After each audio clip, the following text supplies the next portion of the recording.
High dear student, আজকে আমরা চলে এসেছি একটা নতুন ভিডিও নিয়ে। এই ভিডিওটা হচ্ছে এমন একটা ভিডিও বর্তমান ছাত্রদের জন্য, যেখানে আমরা দেখতে পাচ্ছি যে প্রায় 12 লক্ষ ওবিসি সার্টিফিকেট ক্যান্সেল হয়েছে এবং তার পরবর্তীকালেই রয়েছে আমাদের ছাত্রছাত্রীদের আর কত সাফার করবে, এবং তার সঙ্গে রিলেটেড রয়েছে 2026-এর বিধানসভার ভোট। তাহলে ভোট সর্বস্ব রাজনীতিতে ছাত্র সমাজের ভূমিকা এবং এই ভূমিকায় ছাত্র সমাজের কি করণীয় সেই বিষয় নিয়ে আজকে আমাদের আলোচনা সবসময় ছাত্র সমাজকে নিয়ে। যে ছাত্র সমাজ অস্তিত্বের জন্য লড়াই করবে, সংগ্রামের জন্য লড়াই করবে, নিজেদের প্রমাণ করার জন্য লড়াই করবে, শিক্ষিত ছাত্রদের বেঁচে থাকার জন্য লড়াই করার এই মোটিভেশন আমাদের মধ্যে থাকতে হবে। এবং সেইখানে কি রাজনীতি প্রাধান্য পাবে? একদমই না। তুমি তৃণমূল হতে পারো, তুমি বিজেপি হতে পারো, সিপিএম হতে পারো, কংগ্রেস হতে পারো। তার মানে এখানে রাজনীতিতে যে দলই হোক না কেন, যদি তোমাদের তৃণমূল ছাত্র পরিষদ হয়, তারা কি চায় না এক্সামটা নিয়মিত হোক?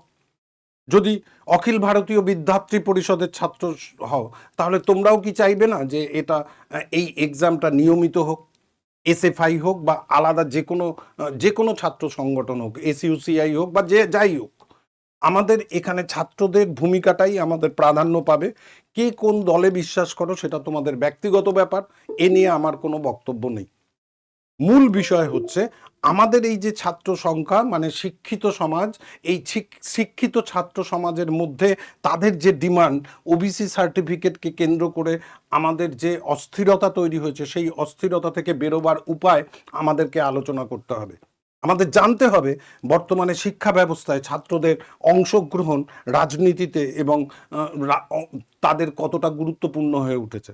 এই রাজনৈতিক প্রেক্ষাপটে ছাত্র সমাজও কিন্তু তার বাইরে নয়। এই আলোচনায় আমরা দেখব যে শিক্ষা ব্যবস্থায় আমাদের কি কি গুরুত্বপূর্ণ রয়েছে। প্রথমে যদি আমরা দেখি, তাহলে আমরা দেখব শিক্ষা অগ্রগতির ভিত্তি। এটা এটা কেউই অস্বীকার করবে না। শিক্ষা অবশ্যই অগ্রগতির ভিত্তি। অগ্রগতির ভিত্তি যদি হয়, তাহলে ব্যক্তি এবং জাতি উভয়কেই ক্ষমতায়ন করে। এই ক্ষমতায়নের জন্য শিক্ষা ব্যবস্থা আমাদের খুব গুরুত্বপূর্ণ। ভারত একটি তরুণ এবং ক্রমবর্ধমান জনসংখ্যার দেশ। শিক্ষার ন্যায্য অধিকার নিশ্চিত করা তার ভবিষ্যতের জন্য অত্যন্ত গুরুত্বপূর্ণ। গ্রস এনরোলমেন্ট রেশিও, যেটাকে আমরা জিইআর বলি, গ্রস এনরোলমেন্ট রেশিওটাকে আমরা বলি জিইআর। এটা সেন্ট্রাল গভর্নমেন্টের পাবলিশ করা একটা একটা ব্যবস্থা, যেখান থেকে আমরা শিক্ষিত ছাত্র সমাজের একটা রেশিও পাই। আমরা জানতে পারি আমাদের শিক্ষার মান কীরকম। এই জায়গাতে পশ্চিমবঙ্গের অবস্থান কি, সেই বিষয়গুলো নিয়ে আমরা আলোচনা করব। বিশ্বব্যাপী গৃহীত এই পরিসংখ্যানগত পরিমাপ বয়সের বাধাটা কেন ইম্পর্টেন্ট হয়ে দাঁড়াচ্ছে? যে 1 বছর 2 বছর করে পরীক্ষা যদি পিছিয়ে যায়, যারা এন্ড অফ দ্য এজে চলে গেছে, তারা বিনা কারণে সেই সুযোগ থেকে বঞ্চিত হলো। সরকার কি তাদের কথা ভাবছে? একবার ভেবে দেখো, লকডাউন পিরিয়ডের 2 বছর, তারপরে ওবিসি সার্টিফিকেটের জন্য পরীক্ষা পিছিয়ে যাওয়া, এই পিছিয়ে যাচ্ছে তার কারণ আমরা যদি দেখি কোর্ট কেসের মধ্যে ফেসে রয়েছে। এই কোর্ট কেসে ফেসেরা থাকার পাশাপাশি এটাও তো ঘটনা, যারা এন্ড অফ দ্য এজে চলে গেছে তাদের কি হবে? তারা তো রিজেক্ট থেকে ইজেক্টের দিকে চলে যাচ্ছে। তাহলে তাদের কথা সরকার ভাববে না? ভাবতে হবে সরকারকে। এবং একই সঙ্গে তোমাদের এটাও দেখতে হবে আর্থসামাজিক বিভাজন এবং অতিক্রম করে সকলের জন্য শিক্ষা প্রদানের জাতির প্রতিশ্রুতিকে অন্তর্ভুক্ত করে। আমরা যদি ভারতের উচ্চশিক্ষায় মোট ভর্তির অনুপাত, জিইআর মানে গ্রস এনরোলমেন্ট রেশিও দেখি, যা উচ্চশিক্ষায় ভর্তি হওয়া 18 থেকে 23 বছর বয়সীদের শতাংশের প্রতিনিধিত্ব করে, সেই হিসেবে 1921-22 সালে এই রেশিওর হার ছিল 28.4%। 28.4% ছিল 18 থেকে 23 বছর বয়সীদের উচ্চশিক্ষায় হার। এক্ষেত্রে আমরা কি দেখব? এক্ষেত্রে আমরা দেখব, যদি আমরা 100 জন উচ্চশিক্ষিত ব্যক্তি থাকে, ছাত্রছাত্রীরা থাকে, তাদের মধ্যে আমরা দেখতে পাবো স্নাতক স্তরে ভর্তির পার্সেন্টেজ হচ্ছে 79%, মানে গ্র্যাজুয়েশনে 79%, স্নাতকোত্তর অর্থাৎ মাস্টার ডিগ্রিতে ভর্তির হার হচ্ছে 12%, পিএইচডিতে হচ্ছে 0.5%। এবং এই যে পার্সেন্টেজটা বলছি, এখানে যদি দেখা যায় যে গ্র্যাজুয়েশনে যে ছাত্রছাত্রীদের সংখ্যা বেশি সেটা হচ্ছে কলা বিভাগ, মাস্টার ডিগ্রিতে সমাজবিজ্ঞানের সঙ্গে বিজ্ঞানের ছাত্র সংখ্যা বেশি, মাস্টার ডিগ্রিতে ইঞ্জিনিয়ারিং ছাত্র সংখ্যা বেশি। এবারে প্রশ্ন হচ্ছে স্যার এখানে তো 100% হচ্ছে না। 100% হবে না, তার কারণ হচ্ছে বাকি পার্সেন্টেজ যারা ডিপ্লোমা নিয়ে পড়ে, পলিটেকনিক নিয়ে পড়ে, তাদের রেস্ট অফ পার্সেন্টেজটা তাদের জন্য, তারাও ছাত্রছাত্রী। এবারে প্রশ্ন হচ্ছে যে এই যে রেশিওটা আমরা দেখলাম, সেই রেশিওতে দেখা যাচ্ছে 18 থেকে 23 বছর বয়সী ছাত্ররা উচ্চ শিক্ষায় শিক্ষিত হয়ে তারা কর্মসংস্থানের জন্য প্রতিযোগিতামূলক পরীক্ষায় অবতীর্ণ হন। এটা আমরা এই রেশিও থেকে নয়, স্বাভাবিকভাবেই বুঝতে পারি। তো মূল বিষয় যেটা হচ্ছে সেটা হচ্ছে এই জায়গাটা, শিক্ষার রেসপেক্টে আমাদের ভারত এবং শিক্ষার রেসপেক্টে আমরা আমাদের ওয়েস্ট বেঙ্গল কি পজিশনে আছে। যদি আমরা লাস্ট সেন্সাসটা দেখি, তার মানে সর্বশেষ জনসংখ্যার আদমশুমারি অনুসারে পশ্চিমবঙ্গের সাক্ষরতার হার 76.26% এবং পুরুষ সাক্ষরতার হার 81.69% এবং মহিলা সাক্ষরতার হার 70.54%। তো যাই হোক, এই পার্সেন্টেজটা ভারতের রেসপেক্টে পশ্চিমবঙ্গ কখনো পিছিয়ে নেই।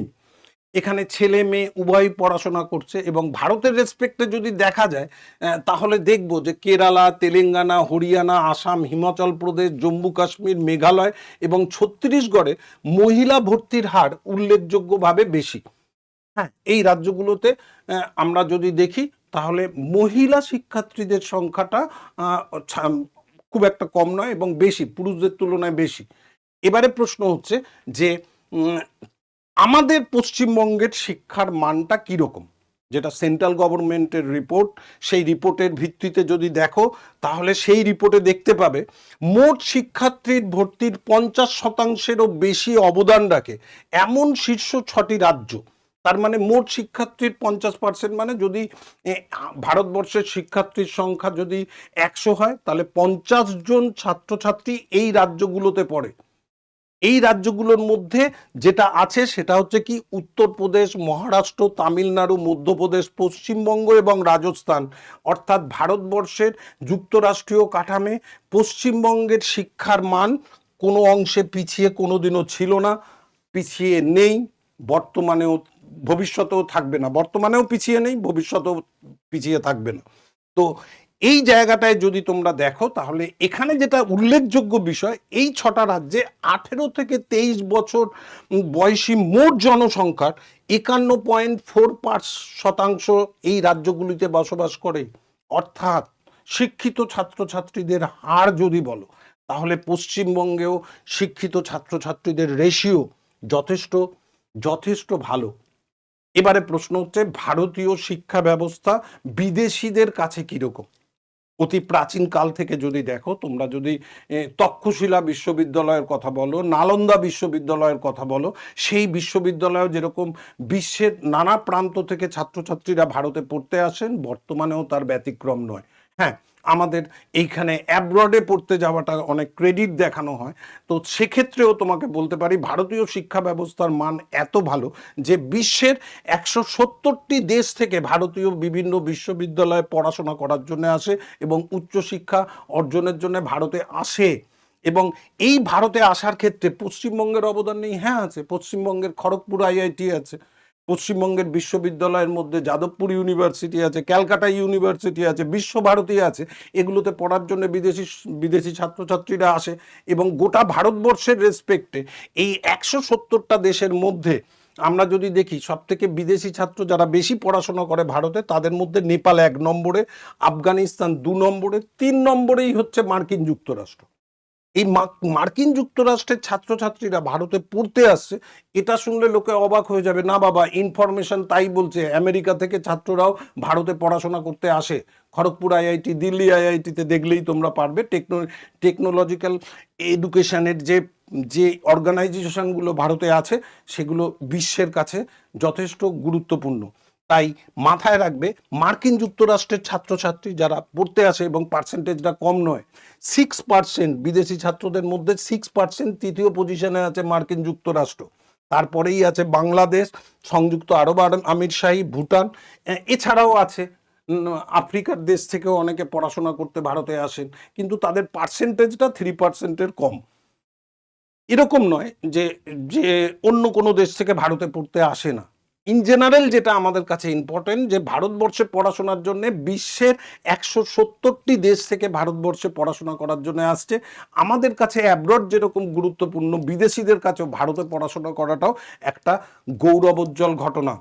তাই এখানে যা ঘটে সেটা দৃষ্টান্তমূলক হয়ে থাকে বিশ্বের ইতিহাসে, এবং তার মধ্যে থেকে পশ্চিমবঙ্গ অন্যতম।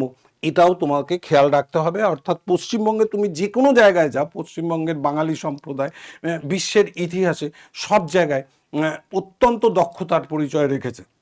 সেটা শিক্ষার ক্ষেত্রে হতে পারে এবং নানা রকম প্রফেশনাল জবের ক্ষেত্রেও হতে পারে। পশ্চিমবঙ্গের ছেলেমেয়েরা যথেষ্ট দক্ষ, এইটাই আমার বক্তব্য। এরপরে যদি আমরা যাই, তাহলে আমরা কি দেখব, যে আমাদের এই যে শিক্ষিত সমাজের কাছে একটা গুরুত্বপূর্ণ বিষয় হচ্ছে প্রতিযোগিতামূলক পরীক্ষা। এই প্রতিযোগিতামূলক পরীক্ষা কমিশন ভিত্তিক পরীক্ষা, সেটা রাজ্য সরকারেরও আছে, কেন্দ্র সরকারেরও আছে। এই কমিশন ভিত্তিক পরীক্ষায় রাজ্য সরকারের যে যে পরীক্ষাগুলো হচ্ছে, সেই পরীক্ষাটা ওবিসির কেসের জন্য একটু একটু প্রবলেম হচ্ছে বর্তমানে। এটা যদি আমরা দেখি তাহলে দেখব রাজ্যে ওবিসি সার্টিফিকেট পদ্ধতি মেনে দেওয়া হয়নি। এই অভিযোগে রাজ্যে ওবিসি সার্টিফিকেট পদ্ধতি মেনে দেওয়া হয়নি, এই অভিযোগ তুলে কলকাতা হাইকোর্টে একটা মামলা দায়ের করা হয়, এবং গত 22শে মে 2024 সালে বিচারপতি তপব্রত চক্রবর্তী এবং বিচারপতি রাজশেখর মান্থার ডিভিশন বেঞ্চ 2010 সালের পর থেকে তৈরি সব ওবিসি সার্টিফিকেট বাতিল করে দেয়, এবং সরকারি চাকরি এবং রাষ্ট্র পরিচালিত শিক্ষা প্রতিষ্ঠানে তাদের জন্য সংরক্ষণকে অবৈধ বলে ঘোষণা করে। এই কারণে আমাদের পরীক্ষাটা পিছিয়ে রয়েছে। পিছিয়ে থাকার কারণ হচ্ছে ওবিসি সার্টিফিকেট নিয়ম মেনে দেওয়া হয়নি, যারা অযোগ্য তাদেরকে দিয়ে দেওয়া হয়েছে। এই অভিযোগ করার ফলে হাইকোর্ট যে রায় দিয়েছে, সেই রায়টা হলো তারা ওই সার্টিফিকেট নিয়ে সরকারি চাকরি এবং রাষ্ট্র পরিচালিত শিক্ষা প্রতিষ্ঠানে তাদের জন্য সংরক্ষণ অবৈধ ঘোষণা করে। এর ফলে এই হাইকোর্টের নির্দেশের পরে প্রায় 12 লক্ষ সার্টিফিকেট অকেজো হয়ে যায়, অপ্রাসঙ্গিক হয়ে যায়। এখানে বৈধ অবৈধ দুটোই রয়েছে। এই 12 লক্ষ সার্টিফিকেটে বৈধও রয়েছে, অবৈধও রয়েছে। এবারে প্রশ্ন রয়েছে, এই অকেজো হয়ে যাওয়ার ফলে রাজ্য সরকার উচ্চ আদালতে এই নির্দেশকে চ্যালেঞ্জ করে সুপ্রিম কোর্টে যায়, এবং হাইকোর্টের এই রায়কে চ্যালেঞ্জ করে পশ্চিমবঙ্গের অনগ্র শ্রেণী কল্যাণ দপ্তরও সুপ্রিম কোর্টে যায়। এক্ষেত্রে আমাদের যেটা খেয়াল রাখতে হবে, এটা কেন সংবিধানকে মান্যতা দিতে হবে, কারণ জাতীয় অনগ্রসর শ্রেণী কমিশন ভারতের সংবিধানের 338 খ ধারায় অধীনে একটি সাংবিধানিক সংস্থা। তাই এখানে যা কিছু করতে হবে সেই করার নিয়ম সরকারকে সংবিধান মেনেই করতে হবে। যে লিস্ট থাকবে সেই লিস্টগুলো মেনেই করতে হবে। তো এর মধ্যে কেস চলছে, 22 থেকে চলছে, আজ 24 পেরিয়ে 25-এ পড়ে গেল। তো এই 25-এ পড়ে যাওয়ার ফলে কি হলো, শেষ পর্যন্ত আমরা 25-এ একটা নির্দিষ্ট জায়গায় এসে দিশা পেলাম। কি দিশা পেলাম?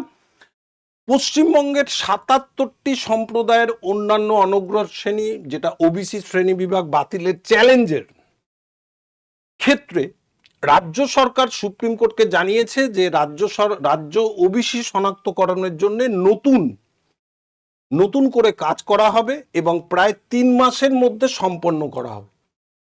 তার মানে 22 থেকে 25, এই 25-এর প্রথমে এসে একটা গঠনমূলক বিষয়ের উপরে আসা গেল যে রাজ্য সরকার বলেছে যদি এই যে ওবিসি শনাক্তকরণ এরা এর মধ্যে শেষ করে দেবে এবং তার পরবর্তীকালে সেই মামলা নিষ্পত্তি হওয়ার দিকে যাবে। তো এটা আইনের পথে চলবে। আইন একটু দীর্ঘমেয়াদী হয়, আইনি লড়াই একটু দীর্ঘমেয়াদী হয়, এটা নিয়ে তো কোনো প্রশ্ন নেই। কিন্তু মূল বিষয় যেটা, সেটা হচ্ছে যে এই যে কাজটা রাজ্য সরকার করছে এটা যথেষ্ট গুরুত্ব সহকারে করুক। কারণ ওবিসি সার্টিফিকেটের সঙ্গে ওবিসি সম্প্রদায়ের সঙ্গে জেনারেল কাস্ট, এসসি, এসটি সবারই কিন্তু ভবিষ্যতের সঙ্গে যুক্ত।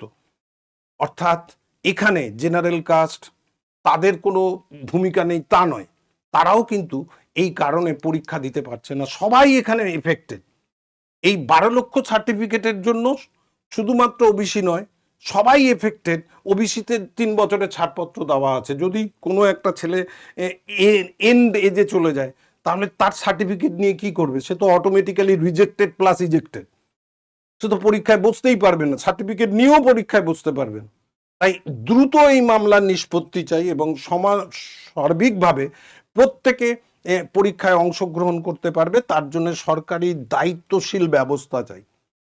এটা হচ্ছে প্রথম। এবারে এই ঘটনাটা ঘটে যাওয়ার পরই আমরা কি দেখলাম? আমরা দেখলাম পশ্চিমবঙ্গের West Bengal cooperative service commission তারা নিয়োগ প্রক্রিয়ার যে ঘোষণা করেছিল সেই ঘোষণাতে তারা এই পরীক্ষাটাকে স্থগিত করে দেয়। এটা ছাত্রদের মনে এফেক্ট করে। এবারে প্রশ্ন হচ্ছে যে এই জায়গাটায় আমাদের মাননীয় মুখ্যমন্ত্রী মাননীয় মমতা ব্যানার্জি তিনি বিধানসভায় বলেছেন ওবিসি প্রসঙ্গে জট কাটলেই চাকরির আশ্বাস মুখ্যমন্ত্রীর, সংখ্যায় যাই হোক না কেন পরীক্ষাগুলোকে চালু করার জন্য এটা কিন্তু অত্যন্ত গুরুত্বপূর্ণ। এই কমিটমেন্ট মুখ্যমন্ত্রী নিজে করছেন এবং এক্ষেত্রে আমাদের যেটা খেয়াল রাখতে হবে সেটা কি? এটা হচ্ছে শিক্ষা মানুষকে সচেতন করে, সচেতনতা মানুষকে জাগরিত করে, জাগরিত মানুষ বিপ্লব ঘটায়, আর এই বিপ্লবে পথ দেখায় ছাত্ররা। এটা অবশ্যই গুরুত্বপূর্ণ। কারণ আমরা যদি দেখি ভোট সর্বস্ব রাজনীতিতে ছাত্রছাত্রীদের ডিমান্ডটা কোন জায়গায় আছে এটা যদি দেখতে হয় তাহলে আমাদের এই পার্সেন্টেজটা খুব ইম্পর্টেন্ট। বিশেষ করে 18 থেকে 19 বছর বয়সী যে ছাত্রছাত্রীরা রয়েছে তাদের 30% ভোটার হিসেবে পাওয়া যায়। অর্থাৎ 100 জন যদি 18 থেকে 19 বছর বয়সী ছাত্রছাত্রীরা ভোট দেওয়ার যোগ্যতা অর্জন করে, তারা কোন ক্লাসে পড়ছে? First year, second year, third year, এরকম এজে যারা রয়েছে, তারা রাজনৈতিক সচেতনতা না থাকার কারণে তারা ভোটার লিস্টে নাম নথিভুক্ত করে না এবং এর ফলে 100 জনের মধ্যে 30 জন ভোটাধিকার পায়, অর্থাৎ 70 জন ভোটই দেয় না। এই ভোট না দেওয়ার ফলে তাদেরকে কাউন্টও করেন। এটা একটা সরকারি মানে আমরা যদি ইলেকশনের রেশিওতে দেখি তাহলে দেখতে পাবো এটা ছাত্রদের পক্ষে একটা বড় ড্রব্যাকস। দ্বিতীয়টা যেটা যদি দেখি তাহলে যুব ভোটার যদি দেখি 18-19 বছর বয়সী, এদের ক্ষেত্রে ড্রব্যাকস থাকলেও 20 থেকে 35, বিশেষ করে 20 থেকে 29 এই বছরই এই যুবকরাই হচ্ছে আমাদের জাতির মেরুদণ্ড। এরাই রাষ্ট্র গঠনে অত্যন্ত গুরুত্বপূর্ণ ভূমিকা গ্রহণ করে। অ্যাডমিনিস্ট্রেটর, ক্লার্ক থেকে আরম্ভ করে সমগ্র পোস্টে এদের অংশগ্রহণই আমরা দেখতে পাই। এবারে এদের পার্সেন্টেজটা কিন্তু কোনো অংশে কম নয়। যদি 19 থেকে 35 বছর পর্যন্ত বয়স সীমা দেখা যায় তাহলে টোটাল ভোটের প্রায় 30% অ্যাকোয়ার করে আছে এই এজ, এবং এই এজকে যারা নেতৃত্ব দিচ্ছে তারা শিক্ষিত যুব সমাজ। এই শিক্ষিত যুব সমাজের একজনও যদি একজন বন্ধুর সঙ্গে কথা বলে তাহলে এই 30% ভোট, হ্যাঁ এখানে শুধু ছাত্র নেই, শ্রমিক, কৃষক, মজদুর সবাই আছে, যাদের নেতৃত্ব দিতে পারে শিক্ষিত ছাত্র সমাজ। সমস্ত জাতি ধর্ম নির্বিশেষে যদি এই শিক্ষিত ছাত্র সমাজ যাদের এক হওয়ার সম্ভাবনা আছে, কারণ তারা যুক্তি বোঝে। এই যৌক্তিক বিষয়গুলো যদি তারা খেয়াল রাখে তাহলে তাহলে বোঝা যাবে যে এই 30% ভোটার রাজনীতিতে খুবই গুরুত্বপূর্ণ। এখানে এখানে ছাত্র সমাজের একটা বিশাল অবদান রয়েছে, সেই জায়গাটা তোমাকে কিন্তু খেয়াল রাখতে হবে। এরপরে যদি আমরা দেখি যে 26-এর যে ইলেকশন আছে, সেই 26-এর ইলেকশন আমাদের বিধানসভা ইলেকশনে সরকার গঠন, সরকারে কোনো দল সরকার গঠন করবে, কোনো দল সরকার থেকে বেরিয়ে যাবে, এ তো চলতেই থাকবে গণতান্ত্রিক দেশে। এটাই তো আমাদের উদ্দেশ্য। যে দল সরকার পরিচালনা করতে পারবে না সেই দল থাকবে না, যে দল পরিচালনা করতে পারবে সে দল থাকবে। গণতান্ত্রিক অভিমত গণতান্ত্রিক পদ্ধতিতে প্রতিফলন হবে। সেক্ষেত্রে ছাত্রদের ভূমিকা কি, এটা যদি আমরা দেখি, 2026 সালের বিধানসভা নির্বাচনে পশ্চিমবঙ্গের রাজনৈতিক ভবিষ্যৎ গঠনের জন্য প্রস্তুত তরুণ সমাজ। আমাদের তরুণ সমাজের এই শিক্ষিত ভোটাররা, এই তরুণ শিক্ষিত ভোটার সমাজটা তারা জাত পাত ধনী দরিদ্র বৈষম্য ভুলে সমবেতভাবে সিদ্ধান্ত নিতে পারবে রাজনীতিতে ছাত্রদের ভূমিকা কি সঠিকভাবে প্রয়োগ করতে পারবে। এটাই তো আমাদের আলোচনা। এই আলোচনায় যদি অংশগ্রহণ করতে হয় তাহলে তোমাদের কাছে মনে রাখতে হবে, এই পরিস্থিতির মধ্যেও আমরা যদি দেখি এক্সাম নেওয়ার স্থগিতাদেশ উইথড্রল করে নিয়ে নেওয়া হয়েছে এবং সেটা হাইকোর্টেই হয়েছে। জুডিশিয়াল সার্ভিস এক্সামে আমাদের হাইকোর্টে পিএসসিকে ক্লিনচিট দেওয়া হয়েছে এবং বিচারপতি অরিন্দম মুখোপাধ্যায়ের বেঞ্চ পরিষ্কার বলেছে তারা নিয়োগ করতে পারে, পিএসসিকে ক্লিনচিট দিয়ে দেওয়া হয়েছে। তাহলে যাই হোক না কেন, আমাদের যে শিক্ষা ব্যবস্থা আমরা যদি দেখি, প্রাচীন আমরা যদি ব্রিটিশ পিরিয়ডের দিকে যাই তাহলে দেখব 1854 সালে লর্ড ডালহৌসি শিক্ষার শেষে শিক্ষার্থীদের চাকরিতে নিয়োগ করার জন্য এমপ্লয়মেন্ট এক্সচেঞ্জ করেছিলেন। এমপ্লয়মেন্ট এক্সচেঞ্জের মাধ্যমে তিনি শিক্ষিত ছাত্রছাত্রীদের জীবিকা ভিত্তিক নিয়োগের কথা বলেছিলেন। আধুনিক ভারতে সেটা কমিশন গঠন করা হয়েছে। এই কমিশন গঠনের মাধ্যমে যুব সমাজ তাদের নিজের যোগ্যতায় কর্মসংস্থানের ক্ষেত্রে অংশগ্রহণ করে। এর জন্য তাদের যে পরিশ্রম, প্রত্যেকটা দিন প্রত্যেকটা মুহূর্ত তাদের নানা রকম প্রতিকূল অবস্থার মধ্যে থেকে তারা যে লড়াই করে, সেই লড়াইয়ের অংশটা কি আমাদের গভর্নমেন্ট জানে? গভর্নমেন্টকে বুঝতে হবে এটা। এক্ষেত্রে যে গভর্নমেন্ট আছে সেই গভর্নমেন্ট, যে গভর্নমেন্ট আসবে সে গভর্নমেন্ট, সবাইকে এই জায়গাটাকে বোঝাতে হবে। অর্থাৎ আমাদের যেটা বক্তব্য সেটা হচ্ছে ভোটের রেজাল্ট যাই হোক, আগে এক্সাম পরে ভোট। আমাদের বক্তব্য সেম, যে দলই সরকার গড়ুক, এমপ্লয়মেন্টকে মাথায় রাখুক, তার মানে কি, যে দল একটা ছোট্ট করে প্রত্যেক দলই রাজনীতিতে নির্বাচনে অংশগ্রহণ করার জন্য তাদের ম্যানিফেস্টো ঘোষণা করে, সেখানে কর্মসংস্থান ছোট্ট করে থাকে, সে যে পার্টি হোক। আমাদের ডিমান্ড প্রত্যেক পার্টিকে এই কর্মসংস্থানের যে বিষয়টা রয়েছে, যেটা ছোট্ট করে থাকে, সেটা বড় করে 1 নম্বরে নিয়ে যেতে হবে। এবং সেই 1 নম্বরে নিয়ে যাওয়ার জন্য যে কোনো পার্টি হোক, সেটা বিজেপি হতে পারে, তৃণমূল হতে পারে, সিপিএম হতে পারে, এসইউসিআই হতে পারে, এক্সওয়াইজেড যে কোনো দল হতে পারে, যে দলই রাজনীতিতে অংশগ্রহণ করে সরকার গঠনের জন্য যাবে, সেই দলকে কর্মসংস্থানের জন্য নিয়মিত ভোট যেরকম নেয় সেরকম নিয়মিত এক্সামটাকেও নিতে হবে। তাই আমাদের সমবেত রাজনীতির ঊর্ধ্বে উঠে ছাত্র সমাজের প্রত্যেকের মঙ্গলের জন্য একটাই মোটো, সেই মোটো হচ্ছে আগে এক্সাম পরে ভোট, তারপরে যা হওয়ার হোক। এই যে বিষয়টা হ্যাশট্যাগ আগে এক্সাম পরে ভোট, এই মতাদর্শে প্রত্যেকে যদি বিশ্বাস করো তাহলে প্রত্যেকে এই বিষয়টা কোনো প্ল্যাটফর্ম দেখার দরকার নেই, আমি বলেছি সেটারও দরকার নেই, আমার ভিউরও দরকার নেই।